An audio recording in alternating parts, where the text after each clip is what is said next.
하시는 귀한 교회에 와서 함께 예배드리고 또 이 귀한 시간에 하나님의 말씀을 함께 전할 수 있는 기회를 주신 하나님께 또 교회에 감사드립니다. 제가 여러 차례 와서 말씀을 나누고 교회를 할 수 있는 그런 기회가 있었는데 이렇게 올 때마다 하나님께서 역사하시고 새로운 일을 행하신다는 그런 것을 느끼고 볼 수 있어서 감사드립니다. 그것이 하나님의 교회인 것입니다. 하나님 교회 안에는 생명이 있어서 계속해서 확장하고 또 성숙되는 그런 역사가 일어나는 하나님의 교회인데 그러한 모습을 볼 수 있어서 참으로 감사한 마음입니다. 저에게 딸이 있고 아들이 있는데 이제 막내 아들이 이제 대학교 4학년 때 저에게 카톡을 하나 이렇게 보냈어요. 카톡 내용이 어떤 내용이었냐면 성령을 체험하셨습니까? 그렇다면 다른 사람들의 필요가 보일 것입니다. 제가 참 대견한 마음이 들었습니다. 우리 아이가 성령 충만한 삶을 강구하고 있구나. 다른 사람의 필요를 구하는 삶을 살고 있구나. 이렇게 대견하게 생각 들었는데 곰곰이 이걸 살펴보니까요. 저에게 무언가를 이야기하고 싶은 것 같아요. 아버지 성령 충만하십니까? 그렇다면 자식이 지금 용돈이 떨어졌는지 안 떨어졌는지 그건 좀 알고 계십니까? 그런 게 이렇게 느껴지는 것 같아서 제가 바로 송금을 했었습니다. 다른 사람의 필요를 구하는 삶, 저는 이것이 오늘 읽은 성경 말씀대로 예수님께서 우리들에게 주신 삶의 방식이라고 믿습니다. 예수님께서는 모든 것을 가지신 분이었습니다. 지혜의 근원이셨고 능력의 근원이셨습니다. 가장 높은 곳에 계셨던 분입니다. 그러나 자발적으로 내려오셔서 권리를 포기하고 대가를 지불하는 삶을 사셨는데 그렇게 사셨던 이유는 바로 예수 그리스도의 희생을 통하여 낮아짐을 통하여 대가 지불을 통하여 다른 사람들의 삶이 부욕해 되게 하게 하여 그 결과 우리가 하나님 아버지 앞에 나와서 이렇게 예배드릴 수 있는 큰 은혜를 누리고 있는 것입니다. 그것이 바로 축복의 통로로서의 삶인 것이죠.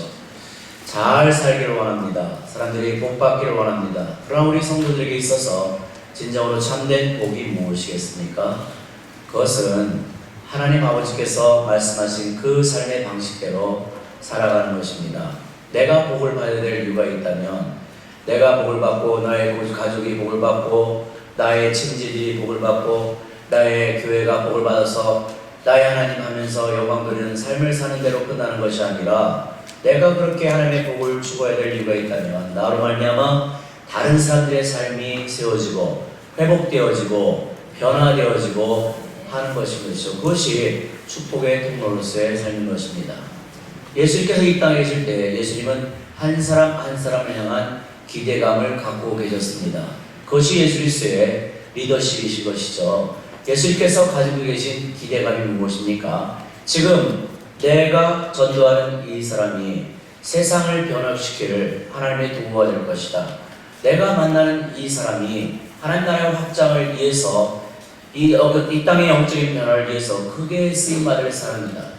즉 온양온천교회의 사명으로 말한다면 내가 지금 한 사람을 이 불신자를 예수께로 이끌어 구원을 얻게 하는 이유가 있다면 그 사람이 구원을 얻고 자기 자신만의 신앙생활을 하다가 이 땅을 떠나가는 데 목적이 있는 것이 아니라 선교사를 파송하든지 선교사로 나가든지 선교사를 위해서 기도하든지 즉 열방의 족속들이 주께 예배하고 열방의 족속들이 주께 돌아오게 하는 그 일에 쓰임받을 것이다라는 기대감을 가지고 전도하는 것이죠. 그것이 이 땅을 살아가는 우리 성도들이 구해야 될 삶의 방식이라고 믿습니다. 제가 선교지에 있을 때 참 행복한 시간들이 많이 있는데 이제 1993년도 2월에 갔으니까 선교지에서 한 26, 7년 시간을 보내는 것 같습니다. 하나뿐인 인생 이 땅에 태어나서 나와 문화가 다르고 언어가 다르고 세계관이 다르고 여러 가지가 다른 사람들 틈에서 함께 시간을 보낼 수 있다는 게 얼마나 감사한지 모르는데 특별히 제가 세례를 줄 때의 그 기쁨이 충만합니다. 불과 얼마 전까지만 해도 예수 그리스도와 아무런 상관이 없던 이 사람들이 저희들의 전도를 통하여 그 전도가 뭐 전도지 나눠준다고 해서 주님께 돌아오는 사람들 아니지 않습니까? 온 삶을 다들여 수고해야만 얻어지는 그 귀한 한 영혼, 눈물이 있어야만 돌아오는 그 한 영혼, 자식을 품은 어미의 마음처럼 그 오랜 시간을 마음에 두고 오래오래 모든 것을 투자해야만 얻어지는 그 한 영혼 아니겠습니까? 그 한 영혼이 주님 앞으로 돌아와서 이제는 나의 삶을 드려 하나님을 섬기는 삶을 살겠습니다 하며 이전의 생활을 단절하고 세례를 받음으로 그리스도의 몸에 들어오는 그 순간, 그 세례식 그 순간 저는 말할 수 없는 감격을 느낍니다. 그리고 그 시간은 그동안 저를 속썩였던 성도들 또 제자들을 향해서 합법적으로 복수할 수 있는 시간도 됩니다. 저희 태국에서는 침례를 줘요. 침례, 물에 잠기는 침례. 평소에 저에게 불순종하고 속을 썩였던 사람들은요, 침례를 줄 때 오래 눌러줍니다. 오래 성부와 성자와 길게 해서 거의 진짜 세례의 온전한 의미, 온전히 장사 진행 바 되었다, 그것을 느낄 수 있도록. 얼마나 감사한 일입니까? 한 사람의 삶이 변할 수 있다는 것. 지금 저와 동역하는 태국 현지 사역자들이 많습니다. 제가 직접 낳은 자녀들 아닙니다. 그러나 저는 그들의 삶이 어떻게 변했으며 어떻게 하나님 나라를 위해서 헌신하는지 누구보다 자신 있게 이야기할 수 있는 사람인데, 그것은 부족한 저의 삶을 또 저의 눈물을 투자했을 때 주님께서 얻게 해주신 영적 자녀이기 때문에 그런 것이죠. 죽도록 충성하라. 그리하면 하나님께서 많은 상을 줄 믿고 있는데, 그러나 저는 하늘나라 가서 상을 받지 않아도 괜찮겠다는 생각을 한 적도 있습니다. 왜냐하면 저는 이 땅에서 이미 많은 상을 받은 사람인데, 제가 받은 상은 제 옆에 있는 형제자매들입니다. 그 척박한 그 땅에서 예수를 믿을 뿐만 아니라 온 삶을 다들여 레디컬하게 세상이 감당할 수 없는 충성과 위탁과 하나님을 향한 마음으로 그 땅의 변화를 위해서 삶을 내던지는 그 형제자매들, 그들과 함께 시간을 보내고 그들과 함께 울어주고 그들과 함께 기뻐할 수 있는 그 삶을 사는 것이 얼마나 감사한지 모르는 것입니다. 부족하지만 그것이 저는 축복의 통로로서의 삶인 것이고, 비단 선교지에 나가서 열방의 족속들을 위해서 사는 저 혼자만이 축복의 통로로서의 삶을 사는 것이 아니라, 내가 지금 있는 구역에서 내가 있는 지금 가르치는 주일학교, 또 중고등부 학생들, 또 내가 있는 각 처소에서 겸손한 마음으로 충성을 다하는 그런 삶을 살 때 언젠가 다른 사람들 입에서 권사님, 장로님, 집사님, 선생님, 당신의 눈물 때문에, 당신의 인내 때문에 제가 이제야 하나님의 은혜를 더 깊이 경험할 수 있는군요. 포기하지 않고 저를 향해서 눈물의 기도를 해주셔서 감사드립니다. 당신은 나의 삶의 영적인 아비요 어미십니다.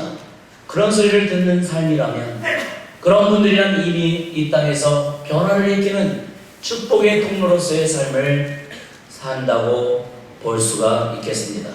많은 분들이 복의 근원된 삶, 축복의 통로로서의 삶을 살기를 원하는데, 그러나 끝까지 가는 사람은 그렇게 많지 않은 것 같습니다. 멋진 시작을 했을 뿐만 아니라 끝까지 가서 하나님 아버지께서 하라고 하신 일을 다 이루어서 이 땅에서 하나님 아버지를 영화롭게 하는 삶을 살았습니다라는 고백을 했으면 좋겠는데, 어떻게 해야 그 일이 가능하겠습니까? 예수님께서 이렇게 하라라고 말씀해 주셨습니다. 누가복음 17장에 보면 롯의 아내를 기억하라, 롯의 처를 기억하라. 왜 이런 말씀을 우리에게 주었습니까? 롯의 아내가 누구입니까? 롯의 아내는 뒤를 돌아보았기 때문에 소금 기둥이 되었다라고 하는 사람입니다. 소금 기둥이 어떤 의미입니까? 그냥 하나님 잘 섬기다가 불순종 하나 해가지고 벌 받아서 그냥 없어지면요, 안타깝기는 하지만 사람들 내리 속에서 쉽게 사라집니다. 근데 소금기둥은 언제나 그 자리에 있습니다. 오고 가는 사람들이 그 소금기둥을 바라봅니다. 옛날에는 좋았는데, 옛날에는 성령의 기름 부으심이 있었는데, 옛날에는 그 안에 열정이 있었는데, 옛날에는 그 안에 하나님에 대한 견고한 심지가 있었는데, 지금은 아니라는 거겠죠. 모양은 있으나 더 이상 그 삶 가운데서 어떠한 생명력 있는 역사가 흘러나오지 않는, 살았다 하는 이름은 있으나 실상은 죽은 자와 같은 안타까운 상태를 소금기둥이라고 하지 않겠습니까? 만약에 제가 소금기둥과 같은 선교사라고 하고, 만약에 여기 계신 분이 소금기둥과 같은 권사요, 장로요, 집사요, 교사라고 한다면 그것은 참으로 안타까운 삶인 것이죠. 그런데 이 롯의 아내의 문제는 단순히 롯의 아내의 문제가 아니라 롯의 가정의 문제였습니다. 하나님께서 아브라함을 부르셨습니다. 아브라함아, 너는 떠나라. 네가 누리고 있는 안정감과 편안함과 기반으로부터 떠나라. 그러면 내가 너를 복의 근원으로 삼아주겠다. 너로 말미암아 열방의 족속들이 복을 얻게 될 것이다. 이것이 하나님께서 아브라함에게 주신 약속이었습니다. 근데 그때 그 약속을 단순히 아브라함의 약속만이 아니라 나의 약속으로 여기고, 저도 그러한 삶을 살았으면 좋겠습니다. 저도 그렇게 살고 싶습니다 하면서 아멘 하면서 응답하며 부르심의 삶을 시작했던 사람이 롯인 것입니다. 부르심에 응답해서 주님만이면 충분합니다, 복음의 능력이면 다 합니다 하면서 권리를 포기하고 대가를 지불하는 발걸음을 내딛었던 그 롯의 첫 출발은 너무나 멋있었습니다. 제가 이제 태국에 가서 지금 살고 있는 지역으로 사역을 하러 이제 갔습니다. 오래전의 이야기죠. 갈 바를 알지 못하고 갔습니다. 그래서 이제 태국이 변화되기 위해서는 좀 대학생들을 좀 변화시켜야겠다. 그래서 대학교에 들어가서 전도를 하려고 하면 뭐 전도가 됩니까? 맨 처음에 하는 거는 중보기도. 제자훈련학교도 했으니까 중보기도 아시죠? 불교의 나라 태국에서 중보면서 기도하는 것, 그걸 중보기도라고 합니다. 중보기도를 하려고 이렇게 앉아있으면요, 눈물이 주룩주룩 나와요. 태국 영혼을 향한 눈물, 요만큼도 없었습니다. 그러면 왜 눈물이 나왔냐? 자신이 없어져요. 제 자신이 불쌍해지기 시작해요. 마음이 흔들려요. 과연 그 일이 일어날까? 한국에서 꿈꿔왔던 그 일, 새벽 이슬과 같은 주의 백성들이 일어나 이 캠퍼스에서 기도하고 성경 공부하고 전도하고 영적 전쟁하고 하는 그 일이 일어날까 생각하면 마음이 새로워지는커녕 마음이 쭉 가라앉습니다.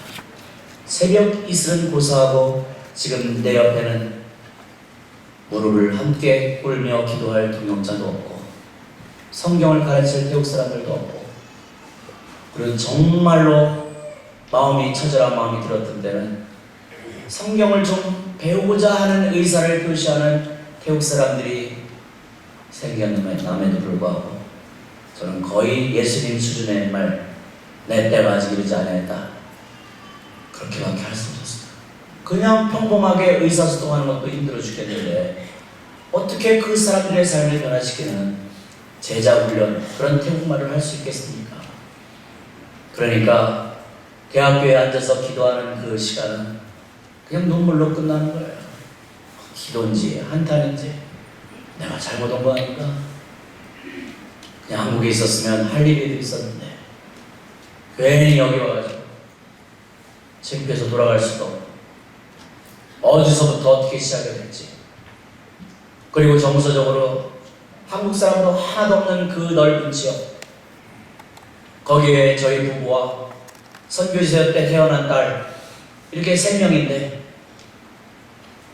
한국 사람이 보기 쉽기도 하고 요즘같이 인터넷이 발달되어 있는 때도 아니니까 여러 가지들 청혼의 큰 뜻을 품고 그곳에 갔는데 그냥 내가 여기서 기도하고 갔으니까 그곳에 가서 일을 시작하면 다 될 줄 알았는데 거기에는 저와 완전히 틀과 판이 다른 태국 사람들이 살고 있었습니다.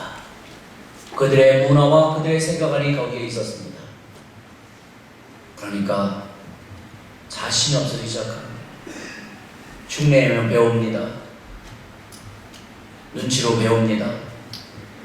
근데 자신이 없어져요. 그런 마음으로 오늘도 대학교에 앉아서 참 눈물을 흘리고 있는데 그때 하나님께서 저에게 특별한 마음을 주셨습니다. 하나님 아버지, 태국 사람들이 저의 영적 자녀 되게 해주십시오. 저와 문화가 다르고 언어가 다르고 세계관이 다른 태국 사람들이 저의 영적인 자녀 되고 자기들의 영적 아비 될 수 있다면 저의 계획을 내려놓고 이 땅에 오래오래 살겠습니다. 적어도 환갑 나이 될 때까지 있겠습니다. 30살이 아직 안 됐던 때니까 그때는 아주 멀게만 그렸던 때였었어요. 근데 제가 그때 내려놓겠다고 했던 계획 한 번도 변하리라 생각하지 않았던 계획이었습니다. 제 모든 열정과 비전은 한국의 대학생들에게 있었어요. 그래서 젊었을 때 빨리 선교지 나가가지고 선교에 대한 경험을 쌓고 돌아와서 한국의 대학생들을 위해서 사역해야겠다. 그것이 제가 선교지 나간 동기였습니다. 그렇기 때문에 저는 태국 사람을 사랑해서 그 땅에 간 사람이 아니었습니다. 저는 나쁜 선교사였습니다. 태국 사람들을 비난했습니다. 그들을 무시했었습니다. 그들을 가르치려는 태도로 있었습니다. 그런데 아무것도 할 수 없어서 제 자신의 한계와 연약함 때문에 눈물을 흘리던 그때 하나님께서 저에게 마음을 주셨고 그 마음에 응답해 하나님 아버지, 태국 사람들이 제 영적인 자녀 될 수 있다면 제가 이들의 복의 근원의 축복의 통로가 될 수 있다면 하면서 저의 계획을 내려놓는다는 기도를 한 그 순간부터 하나님께서 저에게 태국 사람을 향한 정서를 주셨습니다. 태국 사람을 사랑하는 마음을 주셨습니다. 이제는 너의 나라가 아니라 나의 나라로 여기며 비로소 그 땅을 위하여 눈물을 뿌리는 사람으로 진정한 의미의 선교사로 하나님께서 바꿔주셨죠. 그렇게 시작했던 사역, 이제는 하나님께서 은혜를 베푸셔서 저희가 있는 지역을, 이건 대구의 동북부인데 대구의 동북부는 우리나라보다 큰 지역입니다. 우리나라 그 큰 지역에 저희 선교에서 시작한 사역이 12개의 다른 도시로 제자들에 의해 동역자들에 의해서 확산이 되었고, 그래서 많은 나라에서 많은 선교사들이 150여 명의 선교사들이 교회를 개척하고 구원을 비롯한 구제사역을 감당하고 청소년, 어린이, 또 각종 제자훈련 이렇게 하면서 한 마음을 품고 그 땅의 변화를 위해서 기도하는 그런 나름대로 가장 영향력 있고 큰 선교단체로 하나님께서 성장시켜 주셨는데, 제가 이야기하고 싶은 것은 제가 얼만큼 영향이 있는 사역을 하고 있다는 그것을 말씀드리고 싶지 않고, 일하러 갔던 저에게 제 나름대로의 뭔가 스스로의 일을 하려고 갔던 저에게 하나님께서는 저의 마음을 바꿔주시고 저에게 영혼을 향한 하나님 아버지의 마음을 넣어주셨다는 것입니다. 하나님께서 특별하고 존귀하고 아름답게 창조하신 그 한 영혼 한 영혼의 변화를 위하여 눈물을 뿌릴 줄 아는 사람으로 바꿔주셨다. 그래서 지난 선교 제4의 시간을 저에게 이야기하라면 하나님 아버지의 마음 때문에 감격했던 그 시간들, 저랑 아무런 상관이 없는 그 민족들 팀에서 우는 자들과 함께 울어주고 기뻐하는 자들과 함께 기뻐하는 그 시간이 27년째 지나가고 있고, 그리고 그 더 오랜 시간을 그 땅에서 살고 싶은 소망을 가지고 살아가고 있습니다. 이렇게 수많은 사역자가 있고 수많은 사역들이 있고 영향력이 뻗지기 시작하면서 소란들이 생기기 시작합니다. 아브라함과 롯에게도 그러한 일이 일어났습니다. 주님 딸인 그에게 다 버려야 되는 줄만 알았는데 경험도 생기죠. 사람도 생기죠. 조직도 생기죠. 그러니까 아브라함과 롯이 다투기 시작합니다. 우리의 삶 가운데도 사역 가운데 그러한 일이 일어납니다. 커지기 시작하면 이런저런 소리들이 일어나잖아요. 그때 아브라함이 이야기합니다. 롯아, 우리 싸우지 말자. 여기서 헤어지자. 네가 먼저 땅을 골라라. 좋은 땅을 골라 가라. 그때 롯이 땅을 고릅니다. 좋은 땅을 골랐습니다. 좋은 땅을 고르는 것은 지혜입니다. 전략입니다. 교회를 세워도 좋은 땅에 세워야 되고, 그리고 장사를 해도 가게를 해도 혹시 좋은 곳에 내야 되지 않겠습니까? 그 좋은 땅을 고른 거에 대해서 우리가 롯을 욕하면 안 됩니다. 근데 중요한 것이 있는데 이 이후에 롯의 가족이요, 우리가 알고 있는 소돔이라는 곳에 옮겨가 삽니다. 소돔에 가서 살고 있다니까요. 부르심을 받아 떠났던 롯의 가족이 소돔에 가서 살고 있어요. 근데 한 번 결정으로 저는 롯의 가족이 소돔으로 옮겨갔다고 생각하지 않습니다. 저나 우리 성도님들 소돔 가서 사세요 그러면 살겠습니까? 아니죠. 그러면 부르심을 받아 열정을 가지고 내가 이 직분 받아 하나님을 열심히 섬겨야지. 우리도 그렇게 교회를 시작하잖아요. 하나님을 시작하잖아요. 그런데 어느 순간에 내 삶에서 열정이 사라지고 모양은 있는데 직분은 있는데 더 이상 아무런 역사가 일어나지 않는 그 상태, 소돔 땅에 거하는 것 같은 그 상태인데, 소금 기둥 것 같은 상태인데, 그러면 어떻게 해서 롯의 가족이 소돔에까지 이르렀습니까? 그것은 하루아침에 이루어진 것이 아닙니다. 오랜 시간 동안에 롯의 가족 가운데 어떤 일이 일어나고 있었어요. 저는 그 힌트를 롯이 땅을 고를 때 그 장면에서 찾아볼 수가 있었습니다. 롯이 골랐던 그 땅에 대해서 성경에서 말씀하고 있기를 여호와의 동산 같았다. 좋죠. 그러면서 애굽 땅과 같았더라.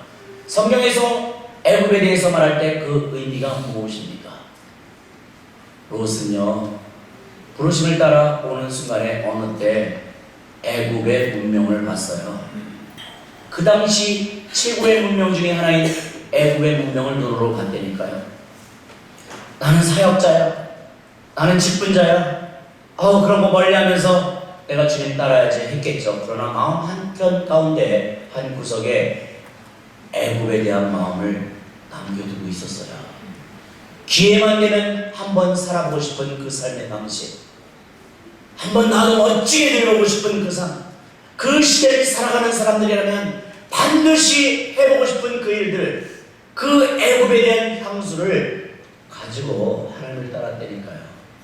그리고 이 애굽에 대한 향수는 중요한 일을 결정하고 결정할 때마다 일어나서 그것을 가지고 결정하는 거예요. 믿음만 가지고 사나요? 하면서 타협하는 것이죠. 먼저 그 나라와 그 일을 구하면 손해보는 거 모르세요? 하면서 또 한번 타협하는 것이죠. 조금씩 타협하고 하나님의 일을 자신의 경험과 자신의 지혜와 자신의 방식으로 조금씩 하다 보니까 양심이 무뎌져서 본인도 모르게 어느새 소돔에까지 이르게 된 것이고, 소돔에서 소금 기둥되는 것은 그것은 시간 문제인 것이죠.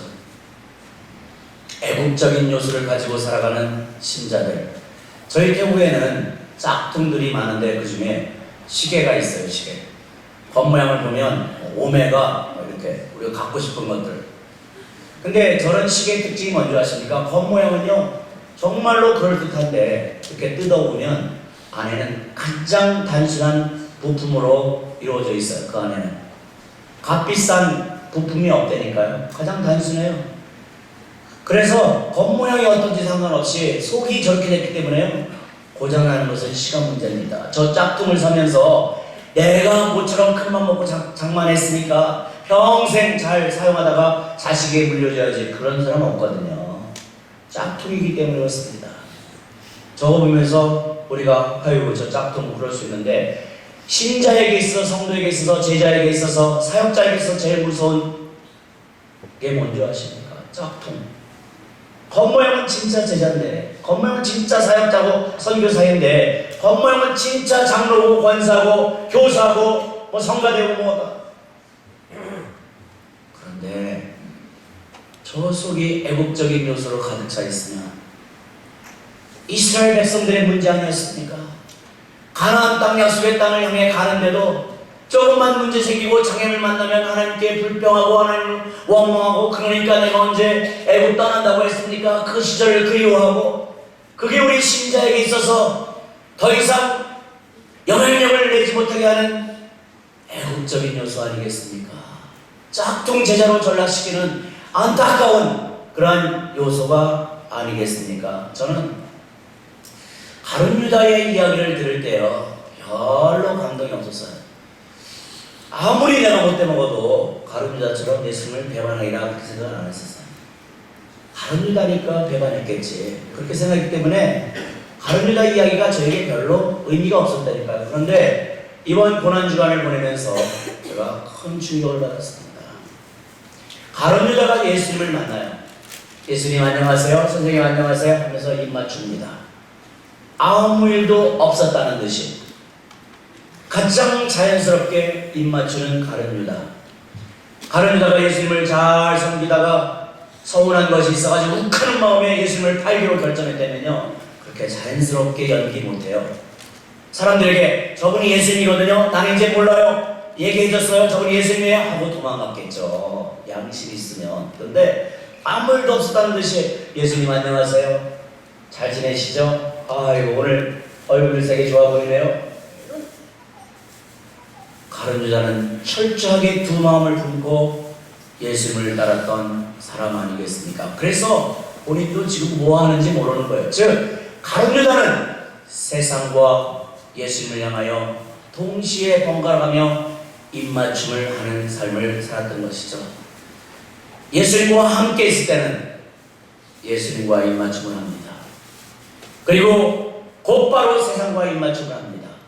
하나님과 세상을 겸하여 섬기는 두 마음을 품은 신자, 이렇게 하나님 앞에 예배드릴 때는 하나님께 입맞춤하는 시간이겠죠. 하나님, 내가 신령과 진정으로 하나님께 예배하는 온전한 예배자로서 나아갑니다 라고 이야기하겠죠. 그러나 이 문 밖을 나서는 순간에는 세상과 입맞춤을 하면서, 우리 청년들로 말하자면 이곳에 있을 때는 나의 삶을 다 드려 하나님을 섬길 새벽 이슬 같은 청년이지만 교회당 문 밖을 나서는 순간에 참이슬을 의지해 사는 그런 상태 아니겠습니까?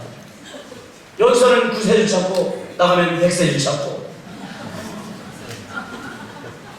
뭐 술을 드시고 안 드시고 그걸 제가 지금 정죄하는 설교가 아니라 우리들의 삶의 패턴이요, 그런 모습이 너무나 많다는 거예요. 사역자로 살아가는 저에게 있어서 순간순간 그런 요소들이 나타나요. 제 아들이 이제 가끔 방학이면 선교지를 방문하는데, 지난번에 방문을 해서 성사님 다 같이 모였는데 잠깐 할 말이 있대요. 자식이 일어서면 부모가 긴장합니다.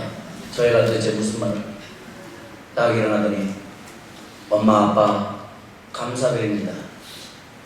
타협하지 않아줘서 감사드립니다. 중요한 순간마다 우리들의 교육 문제나 우리들의 일을 처리할 때 타협하지 않아주셔서 감사합니다. 저 깜짝 놀랐어요. 제가 저를 모르는 사람들 앞에서는 있었던 일을 좀 더 멋지게 포장해가지고 이야기할 수 있는데, 저희 두 사람의 삶을 CCTV와 같이 계속 살펴보았던 그 자식의 입에서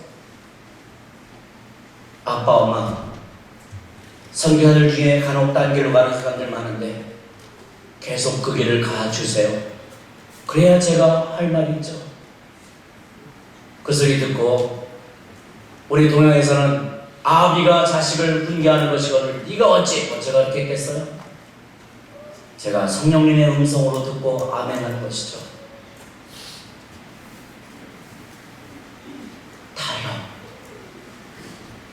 타협. 이것은 우리를 손기도로 인도하는 도구입니다. 더 이상 그 안에서 하나님의 생명력을 볼 수 없는 비참한 상태, 영적 비참함. 저는 그렇게 될까봐 두려운 마음이 있어요. 그래서 이런 삶을 살지 않기 위해서는 제거해야 될 게 있는 거예요. 제거. 우리 삶에서 제거해야 될 것이 있는데 창세기 13장 14절 17절에 보면 롯이 아브라함을 떠난 후에 여호와께서 아브라함에게 나타나십니다. 아브라함의 삶을 혼란스럽게 만들고 온전한 마음으로 주님을 따르지 못하게 하고 하나님을 경외하는 삶을 살지 못하게 하고 계속해서 무엇을 먹을까 무엇을 마실까 눈에 보암직하고 먹음직하고 여기에 마음을 자꾸 잡고 빼앗기는 아브라함의 삶에 힘이 빠지게 하는 그때에 롯이 떠났단 말이야. 롯이 떠나고 나니까 비로소 하나님께서 아브라함에 나타나셔서 이전의 약속을 다시 한번 확인시켜 준 것입니다. 이전보다 더 구체적으로 확인시켜 주신 것입니다. 아브라함아, 너는 민족을 얻게 될 것이고 너는 땅을 얻게 될 것이다. 다시 비전을 회복시켜 주십니다. 열정을 회복시켜 주시고 삶의 방향에 대해서 다시 한번 명확하게 지시해 주시는데 우리 삶 안에도 제거해야 될 영역이 있는 것입니다. 애국적인 요소를 제거해야 되는 것입니다. 몇 주 전에 제가 카톡을 하나를 받았어요. 그 동영상, 짧은 동영상이 하나가 있는데 처음에는 안 봤습니다. 그래서 제가 비행기를 탈 일이 하나가 있어서 비행기에서 이렇게 저장했던 걸 들어봤는데 제가 짧은 동영상인데 은혜를 받았어요. 그래서 혹시 여기 계신 분들 중에도 보신 분이 있을 수 있는데 한번 그 동영상을 잠시 보도록 하겠습니다. 그냥 소리만 우리가 들었지만 저게 우리들의 모습 아니겠습니까? 하나님이 영적으로 거지와 같은 우리들을 살려주셨는데 여전히 우리가 이전의 생활 방식, 깡통 가지고 하나님 앞에 나오고 담요 가지고 하나님 앞에 나오고 수저 가지고 하나님 앞에 나오고 오늘 예배 시간에 깡통 가지고 나오셨습니까? 주님 앞에 온전한 예배자로 아니면 서보자 하는 갈망하는 마음으로 나오셨습니까? 저게 우리들의 삶 같아야 하는구나. 하나님과 세상을 겸하여 삽니다. 그걸 못 버리는 것이죠. 그러니까 삶 가운데서 능력이 없는 거예요. 그러니까 오늘날 우리가 세상으로부터 욕을 먹는 거겠죠. 제가 저런 스토리부터 자연스러우면 얼마나 좋겠습니까? 저도 제 안에 저런 거지와 같은 생각을 갖고 있는 영적 거지와 같은 생각을 가지고 있는 것이 없는지 점검해 봅니다. 저는 지난 2년 동안에 2개의 상당히 큰 교회에서 담임 목사 청빙을 계속 받았었습니다. 거절하는데 저에게는 5분도 걸릴 필요가 없었어요. 그건 제가 한국의 목회를 무시하거나 한국의 목회자를 무시하거나 목회를 할 자신이 없어서가 그런 것이 아니라 저는 선교지 사람들에게 약속한 것이 있었어요. 여러분들과 오래오래 함께 있겠다 그 약속을 했습니다. 이런저런 거 가지고 타협하고 싶지 않았었어요. 하나님이 힘들게 저를 선교사로 부르셔서 저에게 영혼을 향한 마음을 이제 조금 부으셨는데 그 마음 가지고 이제 선교지에서 그들과 함께 살아가고 있는데 그리고 사랑하는 형제 자매들과 함께 그 땅의 변화를 위하여 더 많이 권리를 포기하고 대가를 지불하며 사도적인 희생을 하며 살아가겠다고 사람들에게 약속했는데 이런저런 이유를 가지고 그들을 설득해서 다른 길을 가고 싶지 않았기 때문이었습니다. 타협하고 싶지 않았었어요. 한 교회에서 저에게 기도해보라고 2년의 시간을 줬는데 정직하게 얘기해서는 기도도 안 했습니다. 기도하면 타협할 구실을 찾을 것 같아서. 그러면 저는 다른 길로 갈 수 있었겠지만 다른 동역자들이 하나님에 대해서 어떠한 오해를 하겠습니까? 그래서 그냥 단순해 이것이 잘못했다면, 제가 어리석은 거라면 그냥 제가 다 받아야겠죠. 그러나 제가 하나님 앞에 해오는 삶의 방식입니다. 그러면서 내 안에 하나님 외에 만족을 누릴 수 있는 게 무엇이냐? 그러니까 저희 이산지방 전체, 우리 한국보다 더 넓은 지역의 전체 제가 선교부 책임자입니다. 제가 개척자니까 절대적인 권한이 있죠. 아, 이게 내가 하나님을 섬기는 데 있어서 장애물이 되겠구나. 내려놔야 되겠구나. 장애물이 되면 내려놔야죠. 우리 하나님께서 말씀하시는 그 일을 나는 이제 하면서 살아야 되겠다. 그래서 책임자를 내려놓았습니다. 하나님, 제가 하나님 외에 기반을, 안전감을 두고 있는 것이 있다면 다 흔들어 주옵소서. 제가 이렇게 교회들의 청빙도 거절하고 선교지에 머물러겠다고 작정하면 우리 생각 같아서는 하나님 이제 나에게 더 능력 있는 새로운 길을 열어주셨으면 좋겠는데, 그 결과 제가 받은 것은 27년 동안 변함없이 저희를 위해서, 저희를 자랑으로 여기고 긍지로 여겼던 그 교회에서 아무런 통보를 받지 못하고 저의 선교지 삭감, 그리고 이제 파송이 되느냐 안 되느냐, 제가 마음이 상했겠습니까? 안 상했습니까? 엄청 상했습니다. 하나님께 원망한 마음도 들었습니다. 제가 무엇을 취하려고 한 것도 아니고 그냥 말씀대로 내려놓고 포기하겠다 했는데 왜 이런 결과? 근데 어느 순간에 화를 내는 제 모습을 보면서 제가 부끄러웠습니다. 하나님께 기도했거든요. 제가 안정감을 두고 있는 걸 다 틀어달라고. 그래서 하나님께서 역사하시는데, 저는 하나님께서 어떻게 저의 삶을 새롭게 하실지에 대한 기대감이 있습니다. 지금 저희는 건축을 하고 있습니다. 거기에서 우리 현지인들과 예배 공동체를 이루고, 그리고 정말로 우리 삶을 헌신하는 그 공동체를 이제 지금 하고 있는데, 저는 재정을 모금하지 않았었어요. 왜냐면 마음이 조금 무겁다가 다 내려놨습니다. 나의 건축이 아니니까, 건축하는 것이 목표가 아니니까. 그래서 지난주에는 10일 전이네요. 제가 태국 모든 우리 사역자들 다 불러 모아놓고 건축 헌금 들어온 게 끝나는 순간에, 아직 벽도 안 되어 있고 지붕도 안 되어 있지만 그 순간 딱 끝마치겠다. 그리고 우리가 들어가서 노동하자 그랬어요. 우리가 들어가서 벽돌을 쌓고 콘크리트 하고 시간이 얼마나 걸리는지 그렇게 하자. 우리 태국 형제들이 너무 행복했어요. 건축원금 못해서 막 마음에 부담감이 있었는데 몸으로 때우자, 그것이 건축원금이다 하니까 너무 좋아하는 거예요. 그렇게 하기로 했습니다. 그러니까 스트레스 받을 일이 요만큼도 없어요. 주님 오시기 전까지 완성되면 감사한 거고, 아니면 더 빨리 오셔서 완성 못 보면 또 감사한 거. 그렇게 살기로 했습니다. 그러니까 마음의 안전감, 평안이 오는 것입니다.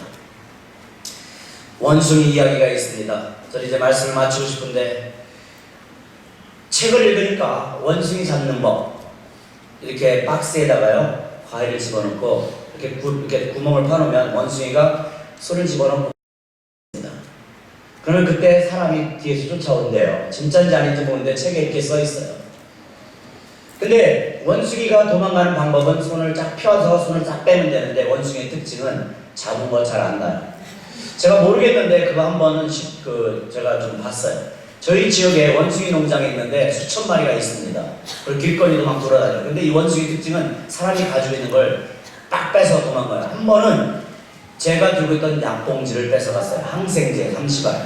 근데 원숭이의 특징은 그걸 뺏어가지고 도망가다가요, 제가 쫓아가면 도망가고 제가 서면 같이 서요. 그때마다 약 올리는 거죠. 그러면서 그때마다 항생제 하나씩을 까먹어요. 몇 개 까먹는 걸 봤는데, 그래서 제가 더 이상 생사 확인을 안 했습니다. 원숭이 어리석죠. 손을 피면 살 수 있는데 잡고 있잖아요. 그것이 우리들의 모습입니다. 하나님께서 하늘 문을 여시고 하늘에 신령한 것을 쏟아 부으실 때 우리가 손을 펴야 그것을 받을 수 있는데, 우리는 움켜쥐고 받으려고 하니까는 주셔도 다 쏟아 엎을 수밖에 없는 것이죠. 여기서 사는 방법은 손을 펴는 것입니다. 그것은 예수 그리스도를 위해서 버리는 삶인 것입니다. 주를 위해 버리고 복음 위해서 버리기 시작할 때에 하나님께서는 우리의 삶 가운데 열정을 회복시켜 주시고 우리가 계속 힘있게 그 길을 가게 하시는 것 아니겠습니까? 복된 삶을 살게 하겠다. 축복의 통로로서의 삶을 살게 하겠다. 계속 그렇게 해주시는 건 아니겠습니까? 불신자를 구원하여 선교사로 파송케 하자. 이것은 예수 그리스도의 시각을 가진 교회가 가질 수 있는 사명인 것이고, 저는 온영 온천교회가 반드시 그렇게 됐으면 좋겠습니다.